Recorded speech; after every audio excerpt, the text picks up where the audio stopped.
In the 1930s, New York City sought to further connect its 5 boroughs.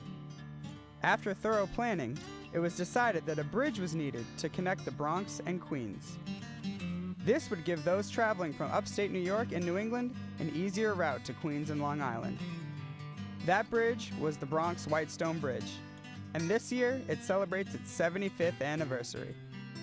Robert Moses, chairman of the Metropolitan Council on Parks, proposed the idea of the bridge in 1933 as part of the Belt Parkway system. The bridge was financed by Dillon Reed and Company using 4% bonds. $18 million worth of those bonds were set aside for the bridge's construction.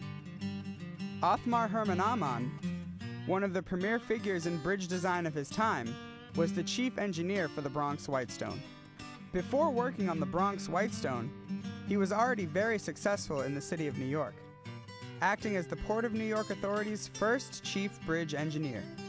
He designed and built the George Washington and Bayonne bridges, as well as directing the planning of the Lincoln Tunnel.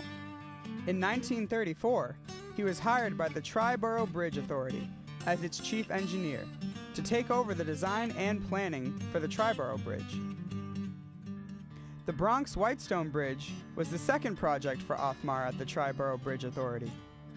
The groundbreaking for the bridge was held in 1937, when the cornerstone of the anchorage was laid. Mayor LaGuardia and other dignitaries took part. Upon its completion, it was the 4th longest suspension bridge in the world, while also establishing a brand new form of artistic bridge design. The most noticeable change from Othmar's previous work was an absence of cross-bracing on the towers of the Bronx Whitestone. Considered to be one of the world's most striking bridges, its pleasing appearance is complemented by its simple design, making the Bronx Whitestone a true marvel.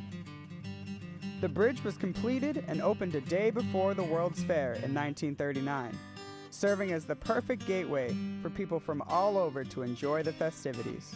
It is truly a cornerstone of New York City, but at 75 years old, it is in need of major renovations.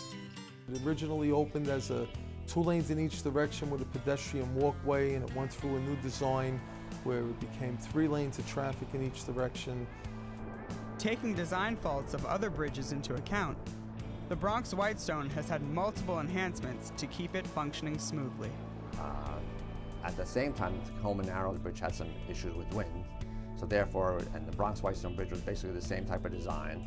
So a couple years later, we undertook different elements and added them to the Whitestone Bridge to address those wind elements, including cable stays, stiffening truss, and soon in 1987, a tuned mast damper. Giving the Queens approach a whole new look and introducing orthotropic decks to the bridge's roadway. And we actually are rebuilding the entire approach, bringing it up to the latest standards. The original approach was constructed in 1939, and of course through the years, 75 years there and about, it has corroded and needs different areas to be addressed. We're going to orthotropic decking, which will eliminate major potholes. I mean, the orthotropic is a steel plate with a wear coating on it, so the most that you'll see a pothole would be a ½ inch deep, very easily repairable. Well, it helps with the skidding and stuff like that, and it's easier when the guys are plowing for the snow, so it works good for the record drivers. Less accidents for us. Maintenance crews work day and night to make sure this 75-year-old bridge runs efficiently for its customers. Potholes, plumbing, electrical, any kind of snow operations that happen. Could be anything. Even rain, heavy rain will cause us to have to check drains. Vehicle accidents, people jumping, all kinds of stuff come up. And we're vital. So it's essential that we remain safe for those who use the bridge, that we remain in a safe operating condition, and that we can support the needs of the region, including the community's business and residential both.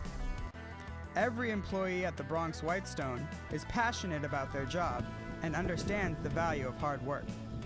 The one thing that our agency stresses is teamwork, and having the facility decentralized staff in operations At the facility location, engineering has also made that commitment, and they also have a decentralized staff at the Whitestone that's dedicated to the Whitestone Bridge. And they're all very proud to be working on a bridge with this much history. Sometimes they put in 16 hours without a break. You know, they're all working. They don't stop. They don't, they don't complain.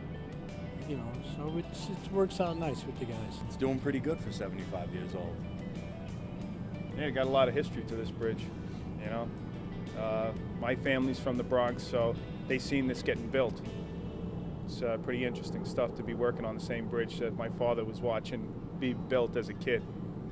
Bridge is 75 years old in April of 2014, and I'm proud to say that my 25-year service career at MTA Bridges and Tunnels has been mostly spent in this region at the Whitestone Bridge and at the Throgs Neck Bridge. So I'm part of that fabric, I think, part of that community fabric, part of the infrastructure fabric, and it's something I enjoy, and it's something I like to see that things are in good order for the customers, things are in good order for the communities that we serve. Happy birthday, Whitestone Bridge. Enjoy the facelift. You'd make Joan Rivers proud. I'm Orrin Freeman, reporting for Transit News.